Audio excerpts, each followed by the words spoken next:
오늘날 그 한국 사회에서 성공의 척도는 뭐겠습니까? 누가 성공한 사람이죠? 예, 돈 많은 사람이에요. 돈입니다, 돈.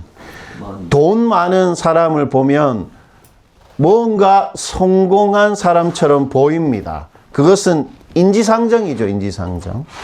여러분, 돈을 많이 번 사람은 어떤 느낌을 주냐 하면 그 사람 인생을 제법 잘 사는 사람 같아요. 똑똑했을 것이라고 생각이 들고, 그리고 성실하고 열심히 살았을 것 같은 느낌을 줍니다. 그리고 돈이 많은 사람의 말은 맞는 말처럼 들려요. 돈 많은 사람이 어떤 말을 하면 그 말이 맞는 것처럼 들립니다. 제가 교제하는 목사님들 중에 그 목사님들 그런 분이 잘 없는데 돈이 좀 많으신 분이 한 분 계세요. 근데 이분이 이분이 어떤 말을 하면 힘이 있습니다. 건의가 있고 진짜 이분의 말은 맞는 말 같다.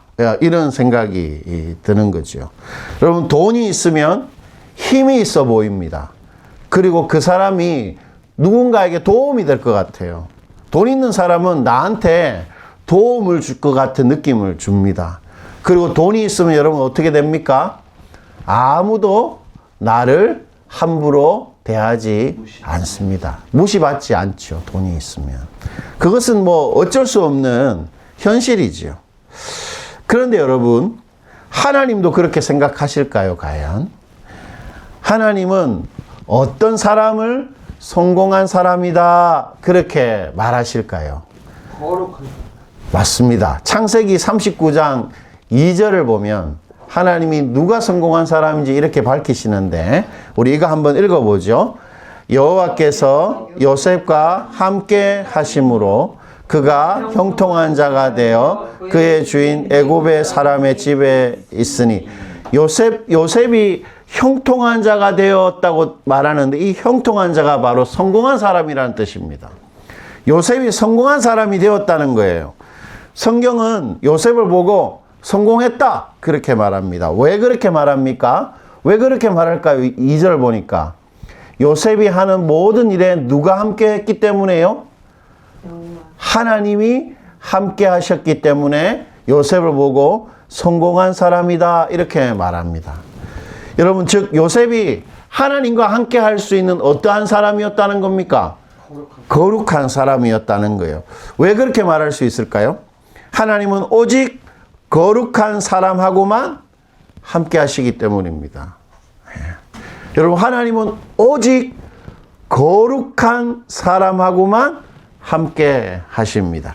여러분, 4, 5년 전에 제주도에서 보면 제 생각으로는 이 폐 드럼통에다가 쓰레기를 소각했어요. 그래서 곳곳에 쓰레기 타는 연기가 심심찮게 보였습니다. 그런데 요즘에는 어떻습니까? 모든 가정에 쓰레기 소각, 쓰레기를 불태우는 건 뭐죠? 불법입니다. 불법. 처벌받게 돼요.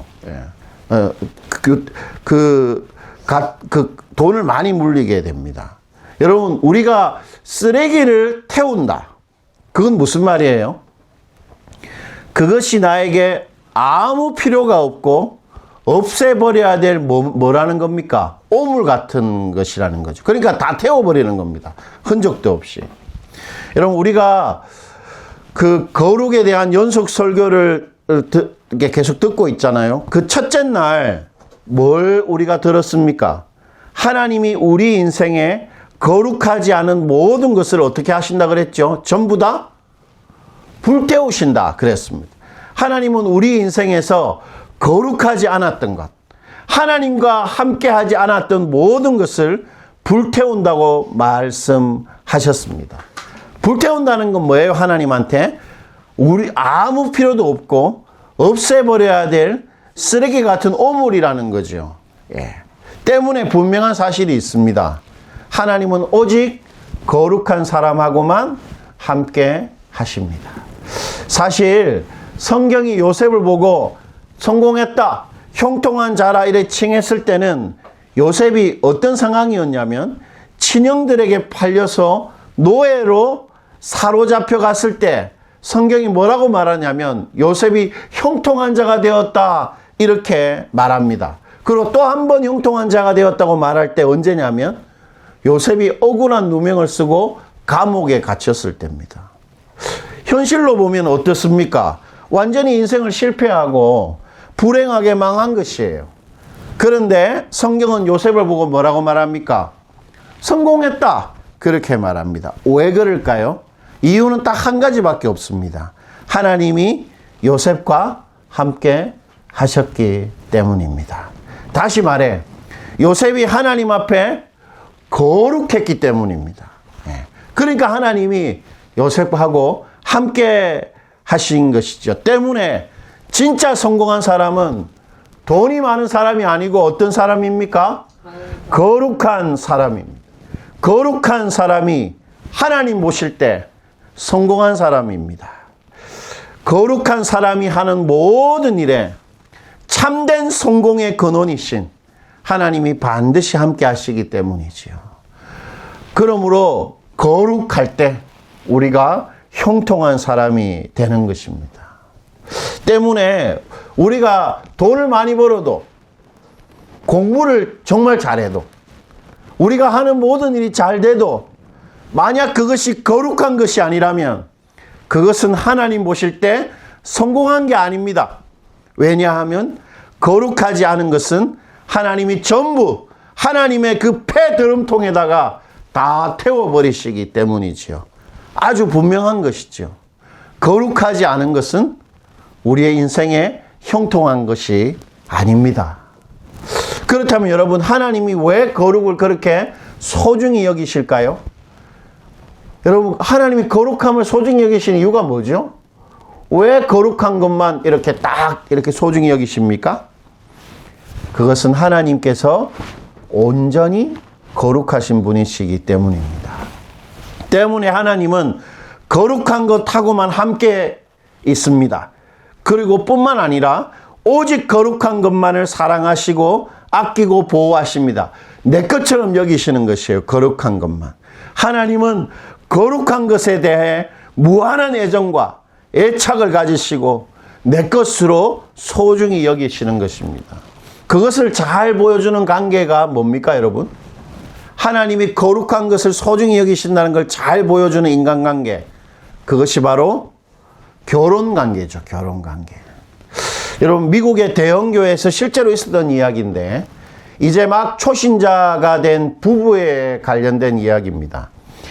이 부부가 이렇게 신앙생활을 하기 시작하고 그 중에 아내가 이게 특별히 이렇게 성령에 사로잡히는 경험을 하게 돼요. 그러자 이 아내가 자신의 은밀한 죄를 남편한테 고백하게 됩니다. 그것은 신혼 때에 자신의 남편의 친구하고 부적절한 관계를 한번 맺었다는 거예요. 그걸 남편한테 말한 거예요. 고백한 거예요. 신앙이 생기니까. 남편은 어떻게 했습니까? 그 이야기를 들었을 때 받아들이기 어려웠습니다. 그래서 그 교회 목사님이 이 두 부부를 중재를 했어요. 6주간 만났습니다. 6주간. 그리고 마지막 날 목사님께서 남편한테 이렇게 물었습니다. 마지막 만남에서. 형제님, 이제 어떻게 했으면 좋겠습니까? 그렇게 물었더니 남편이 뭐라고 했냐면 꼭 다문 입술을 계속 이렇게 다물고 있다가 말을 했습니다. 이렇게 말했습니다. 두 사람 모두 죽여야겠지요. 자기 친구와 자기 아내를 죽이고 싶어 하는 것이죠. 이것이 거룩하지 못한 것, 나에게만 구별되어야 하는 것이 그렇지 못할 때 가지게 되는 거룩한 감정입니다. 그것을 죽이고 싶은 거예요. 제가 아는 골프를 좋아하는 집사님이 실제로 이런 장면을 본 적이 있는데요. 지방에서 골프를 치다가 골프장 로비에서 어떤 남자가 여자를 골프채로 이렇게 때려가지고 죽인 일이 있었습니다. 살인사건이 있었어요. 그 왜 그랬냐면 그 아저씨가 친구들하고 골프를 치러 갔는데 친구들이 자꾸 그랬던 거예요. 저기 재수씨 같은데? 이렇게 했다는 겁니다. 알고 보니까 이 아내가 바람이 나가지고 다른 남자랑 지방에 가서 골프를 친 거예요. 그걸 남편이 보고 골프장 로비에서 자신의 골프채로 아내를 때려서 죽인 겁니다. 실제로 있었던 이야기죠. 여러분, 죽여야 할 만큼 결코 용납할 수 없는 것, 그것이 거룩하지 못한 것에 대한 하나님의 마음입니다. 좀 이렇게 와닿습니까? 어떻게? 하나님이 거룩한 걸 어떻게 소중히 여기시는지. 오늘 본문에도 거룩하지 못한 것에 대한 하나님의 심정이 잘 드러나 있는데요. 10절 한번 보시죠. 오늘 본문 10절입니다. 우리 한번 읽어볼게요. 10절. 다리오 왕 제2년 9째 달 24일에 여호와의 말씀이 선지자 학개에게 임하니라 이르시되, 특정한 날짜를 언급하고 있지요. 다리오 왕 제2년 9째 달 24일입니다. 이 날은 어떤 날이냐면 15년 이상 중단되었던 성전 재건 공사가 다시 시작된 그때입니다. 이 날이. 그러니까 여러분, 이스라엘은 어떤 나라에게 패망됐습니까? 이스라엘은 바벨론이라는 나라한테 패망당해요. 대부분 그래서 바벨론으로 포로로 사로잡혀 갑니다. 국민의 90% 이상이. 그리고 그때 당연히 뭐가 파괴되었을까요? 성전이 파괴됩니다. 그래서 이스라엘이 70년 만에 다시 풀려나서 고국으로 이렇게 돌아와요. 이스라엘 백성이 고국으로 돌아오자마자 제일 먼저 뭘 건축했겠습니까? 성전을 건축했는데, 성전을 건축하려고 하니까 무슨 문제가 생겼겠어요? 70년 동안 그 지역이 비어 있었는데 이주민들이 생겼을 거 아니에요. 땅이 비어 있으니까. 다른 사람들이 와서 살고 있었는데, 그 사람들 입장에서 이스라엘 백성이 성전을 건축하면 자기 그 거주지가 위태로워지니까 반대를 했던 것입니다. 그러니까 성전 건축을 못하고 15년 이상이 흘렀던 거예요. 그러니까 다리오 왕 2년 9월 24일은 바로 그 성전 공사가 착공식을 한 날입니다. 시작한 날이에요. 여러분, 15년 동안 성전이 없었다는 건 뭐가 없었다는 겁니까? 예배가. 교회가 없었고 예배가 없었다는 거죠. 여러분, 그때 하나님이 백성에게 중요한 주제 한 가지를 상기시키는데, 그것이 바로 거룩입니다. 거룩. 12절과 13절인데 우리 이것도 한번 읽어보겠습니다. 12절과 13절. 사람이 옷자락에 거룩한 고기를 쌌는데 그 옷자락이 만일 국떡에나 국에나 포도주에나 기름에나 다른 음식물에 닿았으면 그것이 성물이 되겠느냐 하라. 학개가 물음에 제사장들이 대답하여 이르되 아니니라 하는지라. 학개가 이르되 시체를 만져서 부정하여진 자가 만일 그것들 가운데 하나를 만지면 그것이 부정하겠느냐 하니 제사장들이 대답하여 이르되 부정하리라 하더라. 여러분, 12절과 13절은 한마디로 뭐냐면, 아무리 거룩한 것이라도 이 거룩함을 지키지 못하면, 이것이 제대로 거룩하게 구별되지 못하면 이 거룩한 것은 부정한 것이 된다라는 것입니다. 아무리 거룩한 것이라도 잘 지켜내지 못하면 부정하게 된다는 것이에요. 즉, 이스라엘이 하나님한테 거룩한 백성으로 딱 선택받았지만 그들이 부정한 사람들이 되었다. 하나님 그렇게 말합니다. 14절에서 하나님은 이렇게 감정이 이렇게 북받쳐 오르면서 이렇게 말씀하시는데, 14절 한번 읽어보죠.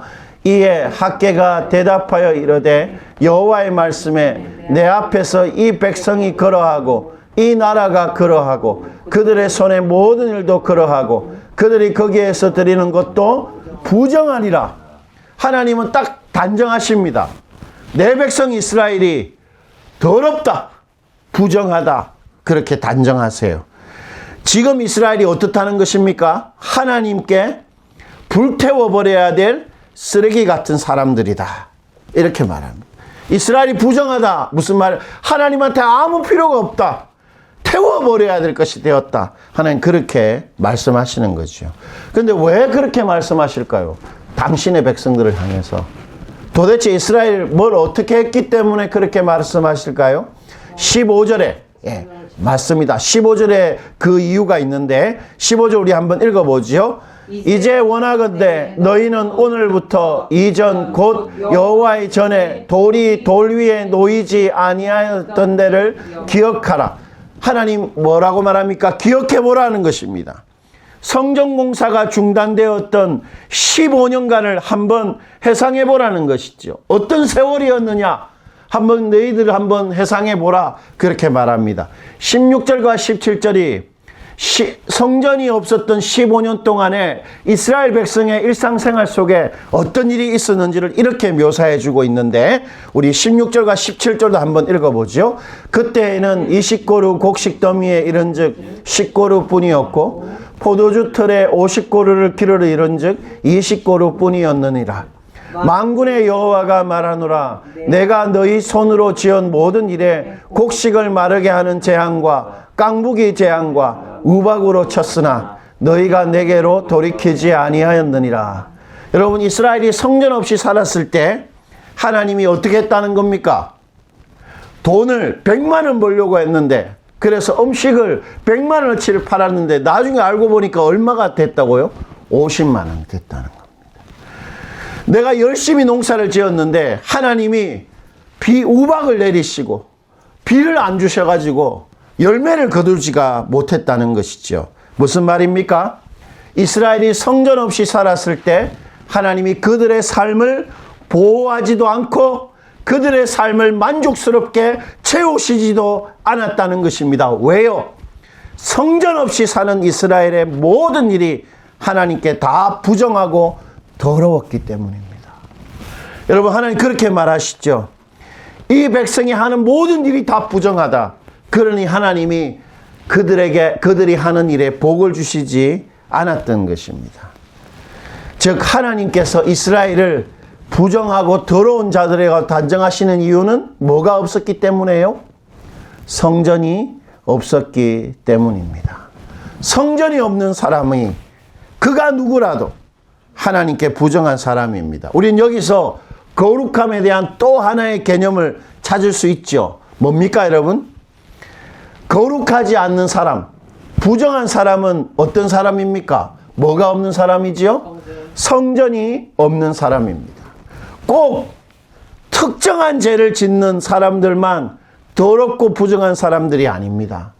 성전 없이 하루하루를 살아가는 사람이 하나님 보실 때 부정하고 더러운 사람입니다.